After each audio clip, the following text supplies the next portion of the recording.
Bismillah, walhamdulillah, wassalatu wassalamu ala rasulillahi wa ala alihi wa sahbihi ajmain. Assalamualaikum warahmatullahi wabarakatuh. Magandang gabi sa lahat. Ang ituturo ko na yon ay wakaf, hiba, hadiah, sadaka, at wasiya. Ako nga pala si Nabil. Magandang gabi sa lahat. So, ito ang mga mahalagang aspeto ng pagbibigay sa Islam. Ngunit ito ay may mga kaunting pagkakaiba. So, ngayon, pag-uusapan natin yung mga pagkakaiba nila. So, simulan muna natin sa wakaf. Ang wakaf, ang pag-hold ng kayamanan na maaring mapakinabangan. So, pag sinabing pag-hold ng kayamanan, pwedeng ari-arian, pwedeng lupa, pwedeng pera, at maaaring pakinabangan, yun yung mga taong pwedeng makinabang dito sa kayamanan na to. So, ano nga ba ang wakaf? Wakaf ay isang uri ng donasyon sa Islam kung saan ang isang tao ay naglalaan ng kanyang ari-arian, lupa, pera, para sa isang layunin na hindi na ito maaring ibenta o ilipat. Ang layunin nito ay upang makatulong sa komunidad tulad ng pagtulong sa mga moske o paaralan o hospital. So kung may ari-arian ka at gusto mo ito i-wakaf, dapat alam mo na hindi mo na ito pwedeng ibenta at hindi mo na ito pwedeng ipamana pa. Wala nang magmamana nito. Kahit yung mga anak mo pa, hindi na ito makakamana nito. Hindi ka na rin kikita dito dahil pinawakaf mo na. Ito ay sa madaling salita ay walang pagmay-ari at donasyon. Yan. Tama. So, naiintindihan niyo ba yung wakaf? Gets?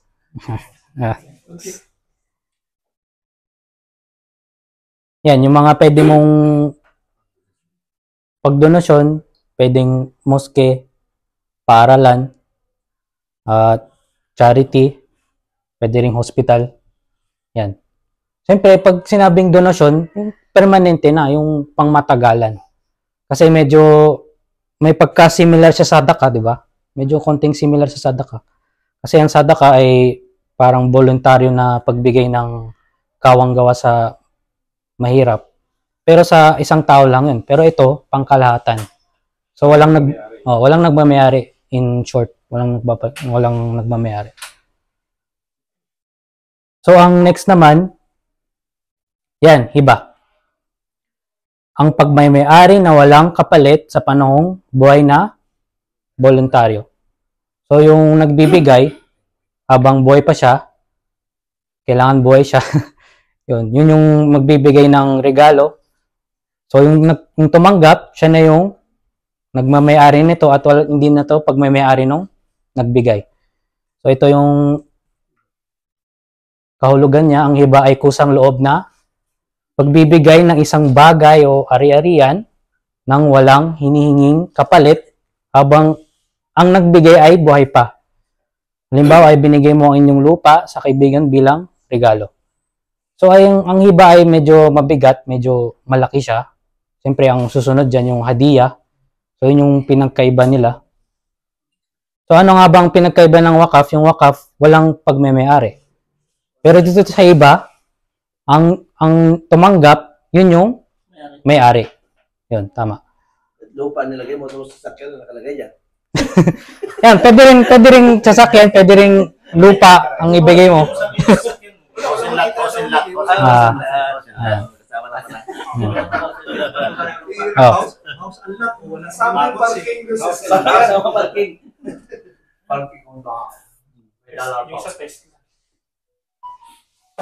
Ang sunod naman ay hadiah. Ang pagmamay-ari na sino mang naghahangad na mapalapit at mahalin ng mga tao. So, ang kaiba niya sa hiba ay ang hiba malaki, mabigat. Ito, ang hiba kasi ay merong mga haligi at mga kondisyon. Ang hadiah naman, pwede siyang bigyan araw-araw. Ito yung mga medyo malilit lang na regalo. Yan, di ba? Pwede mong bigyan yung crush mo ng regalo araw-araw. Yun. Oh, Ang ano? hadiah ba ay pwede sa mayaman at sa mahirap? Pwedeng ang mayaman, ang mahirap magbigay sa mayaman. Yan, sagutin ko mamaya yan. Mamaya na huwag tanong. Mamaya ang tanong. Oh. Ang hadiah ay regalo na ibinibigay upang magpakita ng pagmamahal, pasasalamat o bilang bahagi ng isang selebrasyon. Ito ay kusang loob na nagpagbibigay ng isang bagay para magbigay ng kasiyahan sa iba. Yan bang gumawa ng kape? Ano yan? Hadiah ba yan o ano? Iba? Hadiah, tinanggap namin eh. Tinanggap na Hello. May nagbigay eh. May nagbigay. Oh. Next.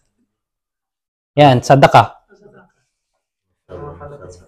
Ang pagmamayari na para sa nangangailangan upang mapalapit kay Allah at bilang paghangad ng gantimpala sa kabilang buhay. Yan. Ano ang kaibahan niya sa sa hadiah? Hadiah para Yan. Mapalapit sa tao. Pero ang sadaka ay mapalapit kay Allah. At siyempre magkaroon din ng gantimpala sa kabilang buhay. Yan. Yung sagot sa tanong mo, ang mayaman pwedeng magbigay sa mahirap. Ano yun? Hadiah, di ba? Pwedeng hadiah. Ang mahirap pwede rin magbigay sa mayaman. Hadiah rin yun. Pero ang sadaka, ang mayaman magbibigay ng sadaka sa mahirap. Pero ang mahirap hindi pwedeng magbigay sa kasi ang ibig sabihin mas mataas pa yung status niya doon sa ang sadaka ay para lang sa mayaman. Tama. Pero may kakayahan. Yun. May tanong ako sa inyo. Ang propeta ba ay tumatanggap ng sadaka? Hindi. Yung mga wala dito last week, dapat yung... Bakit? Bakit daw? Yan, mamaya sagutin natin. Mamaya. Mamaya. Ang huli naman ay wasiya. Ang pagmamayari na walang kapalit, subalit pagkaraan ng kamatayan. Parang na to, parang pamana na to. Sa madaling salita, pamana. Last will. Ayun. Ayan. Habilin. Ayan. Na-summarize ko na lahat para mas madaling maintindihan yung kaibahan nila. Yan, yung kahulugan ng wakaf, permanenteng pag-alay ng ari-arian, iba, voluntaryong pagbibigay ng regalo, hadiah, regalo, present upang magpakita ng pagmamahal, sadaka, kawanggawa, wasiya, pagmamana. Yan yung mga layunin, panahon na pagbibigay habang buhay pa sila. At yung sa wasiya naman yung pagkatapos ng kamatayan. And then yung mga kondisyon, hindi na to mababawi pag nagwakaf ka na, hindi mo na to pwedeng palitan o ibawi o hindi ka na pwedeng kumita dito. Iba naman yun yung agad na nalilipat sa pagmamayari, kusang loob o walang kapalit. Walang hiningi ng kapalit pag nagbigay ka na ng regalo. Halos same lang naman yung hiba at hadiah, pero yung hiba medyo malaki na. Sa hadiah, yan. Yung karaniwang, yung sa sadaka naman, kadalasang para sa mahihirap, nangangailangan bilang pagsunod kay Allah. Ang wasiya naman yan, hanggang 1/3 ng yaman lamang may papamana sa habilin. So, kaya 1/3 siya, kasi may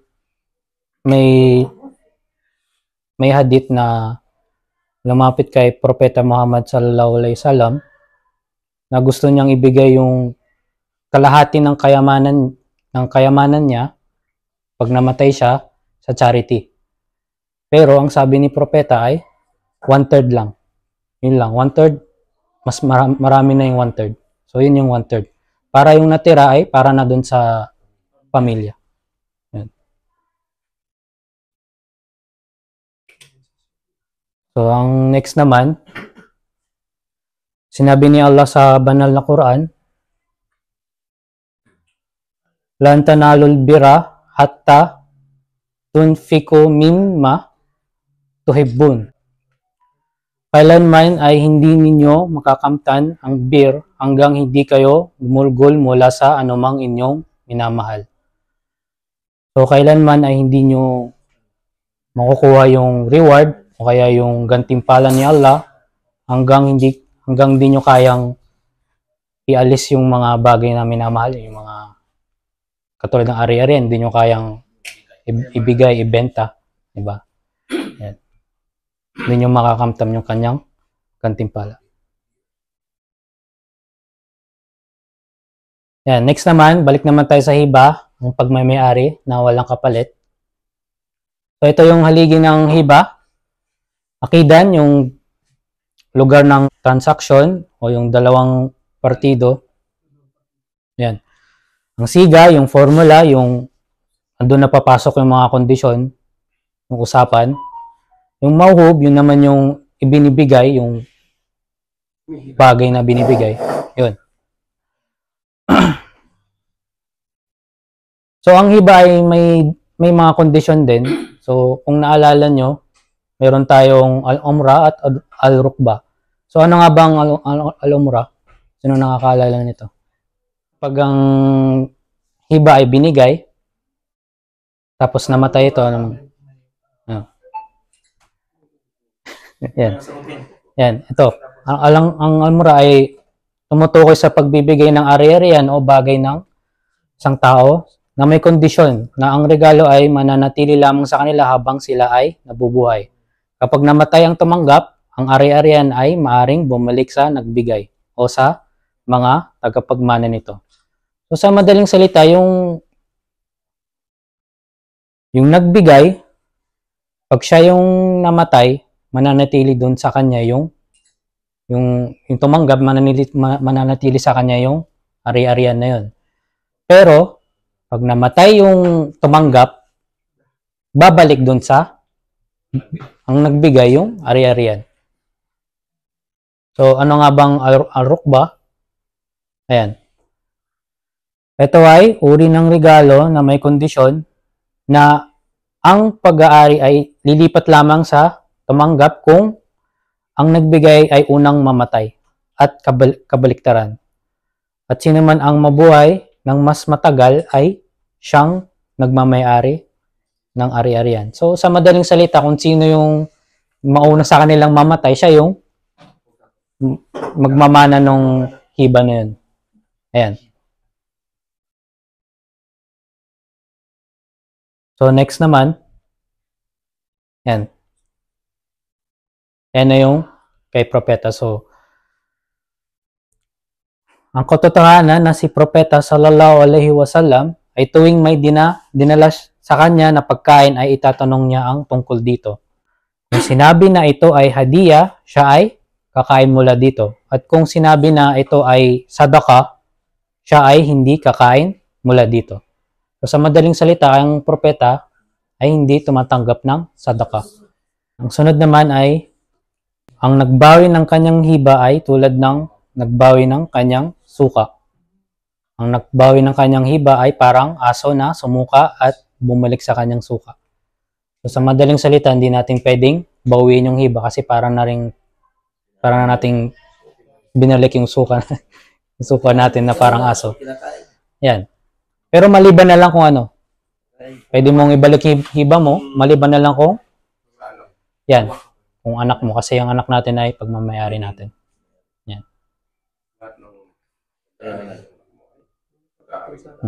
Yan. Yan. Ito naman yung kung naalala nyo pa to, mga dahilan ng pagbalik ng hiba matapos itong tanggapin. Yeah. Yan. Sino nakaalala? Ano ang kasbul haram? Yun yung galing sa haram. Syubha, yun yung karoon ng pang-alinlangan. Darar, yun yung magdudulot ng kapingsala. Ginito nyo pa ako. Ayan. Yung ihram, yung estado ng kadalasayan kapag nagsasagawa ng umrah, pag galing sa umrah, hajj. Ayan. Ito naman yung sa halimbawa paliwanag. Yan. Pag kasbul haram, padin lang sa negosyo, kita mula sa pagbebenta ng alak o droga. Pag suba naman, kita mula sa hindi tiyak na negosyo paggamit ng produkto na may kahina-hinala. Yan, pinagmulan. Darar, paggamit ng droga. paggamit ng droga o pagpataw ng labis ng sis sa singil o buwis. Rishwa, sobrang pagbabayad para mauna sa serbisyo. Yan, sohol. Yan, karamihan sa mga politician. Yan. Ihram yan. Pangangalaga ng kabanalan at pag-iwas sa posibleng paglabag.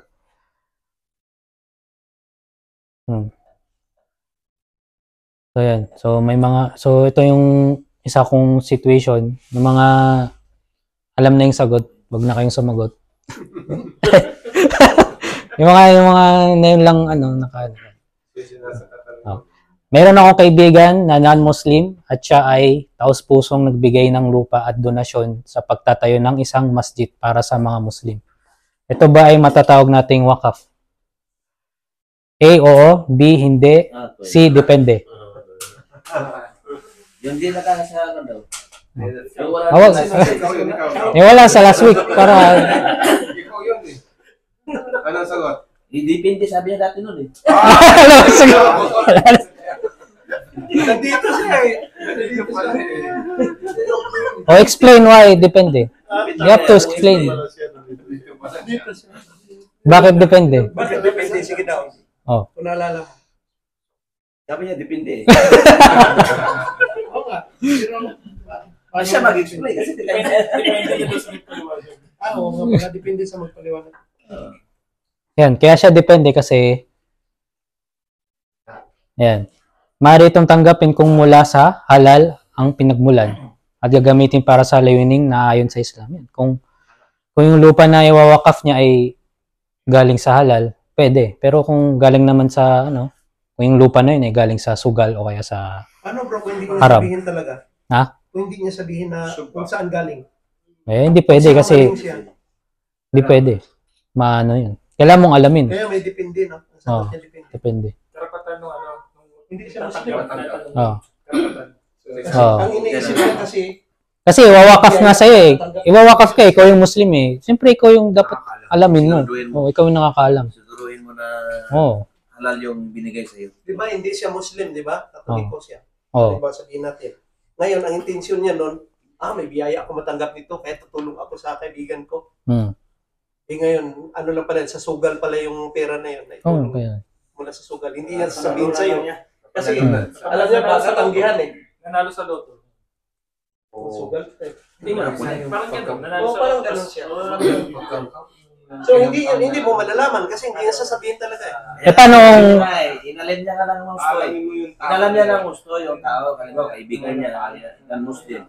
Ngayon, kung saan ba nang galing yan? Alam na sasabihin niya na galing sa Nakaw, galing sa Sugal. Siyempre, sasabihin niya talaga yung totoo na anong nangyari. Kasi pagka, libawa po, siya, kumbaga, may tiwala siya sa tao ba? Binanggit kasi na kaibigan, no? Okay, tiwala niya. May tiwala siya. Di pwede na kahit sino yun eh. Siyempre, kikilalanin mo muna. Itiyak sa sarili, no? Itiyak sa sarili. Kung kaibigan May tiwala kilala siya. mo siya. Paano kung... Kung hindi mo siya kilala, tapos ibinigyan ka ng ganyan, tanungin mo rin sa kanya kung ano yung, kung saan ang galing yan. paano kung alam mo na galing sa haram pero... Ay, huwag mo gamitin kasi alam mo na bawal. Kaya nga nakadepende ka eh. Sagot mo. Ayan, tama. Ayan, may... Kaya halal talaga siya. Tama. Oh, next. Tapos kaibigan mo yun. Oh, ito naman yung next. Ano yun, mga gawain. Si Amir ay isang matalinong ama na nagbigay ng isang malaking regalo sa kanyang anak habang buhay pa siya. Bago siya pumanaw, nagsulat siya ng isang plano kung saan itinakda niyang ibigay ang 1/3 ng kanyang yaman sa isang lokal na charity. Habang ang natitirang bahagi na ay mapupunta sa kanyang pamilya. Tanong, saan ito mahulog? A. Hiba.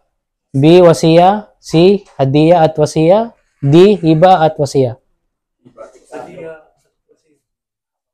Ano ang iba? Yun yung tumanggap, siya yung nakikinabang. Ang wasiya, yun yung tatanggapin niya pag... Letter B. Yan. Letter D. Iba wasiya. Yun na yun, final. Letter D. Letter D. Letter D pala. Tama. Pero pwede ring hadiya at wasiya kasi hadiya, pwedeng mayaman si Amir eh, di ba? Wala lang sa kanya yung malaking regalo. Ibigay sa anak. Oo. So may dalawang choice. So, dito na nagtatapos yung aking presentation. Wala. Ayan. Thank you, Tay. Thank you. O yan, salamat sa mga pakikinig. Ano pang kung may mga tanong kayo, magtanong na kayo. Sa wakaf ha, wakaf. Sige. Halimbawa, nagbibigay ako ng wakaf, no? Ah. Ngayon, nakatransact na siya, pero ando doon na lahat, tapos hindi ko itinuloy. Hindi ko tinuloy. Mahulog ba sa wakaf yun? Ano ulit? Ulitin mo. Nagbibigay ako ng wakaf, di ba? Tapos ando doon na, nandiyan na lahat, mga papel, lahat, kompleto na. Tapos nagbabago isip ko, hindi ko itinuloy. Anong magiging atol? Ba yun? Pag nandun na yung papel, natuloy na. Nagawa na ng papel. Nagawa na ng papel lahat, pero yung bibigay Pasok ko pa sa na iba, pera, hindi pa natanggap. wala pa. Ay, di na yung wakaf kasi nagkaroon ka ng alinlangan eh. Parang na siyang syubha, di ba? Sa iba. Karoon ka ng alinlangan, so di na yung matatawag na wakaf. Hindi na tuloy. Eh kung magwakaf ka para lang, 'di ba, makilala ka para lang, 'di ba, pag kung tatakbo ka man, kilala ka nila kasi nagwakaf ka ng ari-arian. Di pwede 'yun kung ganun lang yung ano mo. Ang wakaf ay ginagawa mo para kay Allah, 'di ba? Siyempre, ito ay permanenteng donasyon na tinatawag na ongoing charity o yung tinatawag na sadaka jariya, 'di ba? Yan. Kahit na ano ka na, namatay ka na. Nagagamit pala. So, ano, pwede pang bawin o hindi na pwedeng bawin? Hindi ba pwede kung kailangan magbayad ka talaga baka nabibigay. Di pa niya nabibigay. So, hindi na yun pwede. Hindi pa nabibigay. Dapat bago ka magwakaf, dapat maglayunin ka na hindi mo na to pwedeng bawiin pa. Hindi na to pwedeng pagmanayin pa ng kahit sino man. Hindi na pwede. Hindi na pwede. Once na nagawa mo na, hindi na pwede. Hindi na pwede. Nawakaf mo na eh. Tanong kasi may pahat eh. Hindi natuloy. Ginagay, hindi niya pa natuloy, hindi niya pa naibigay. Hindi, naglayunin lang siya. Maglayunin. Walang nangyari. Naglayunin lang. Pero hindi naman na Hindi niya natuloy na Okay. Kasi Kasi ang wakaf parang sadaka na rin. Pero yung pangkalahatan na siya eh. Ang sadaka pwede sa ano. walang nangyari. Sa mas malaki, yun yung pinakamalaki. Wakaf kasi parang permanente eh. Ayan. Parang yung sample, yung mga tubig bro, yung mga tubig niya sa basta kaya. Yan, pwede ka magpatayo ng poso, yun, wakaf mo yun. Pero Patayo pwede mo ng mo poso. wala. Para magamit ng tao. yung hadiah, hindi mo alam kung saan ginamit. Diba? Hindi tulad sa wakaf, alam mo na kung saan yung bagay na ibinigay mo sa tao. Bawa, yun, masjid. Yung sabi mo na puso, alam mo talaga na yun. Binigay mo. Hindi tulad sa hadiah, na binigyan mo sa halimbawa ng pera, hindi mo alam kung saan niya gagamitin. Yun ang hadiah.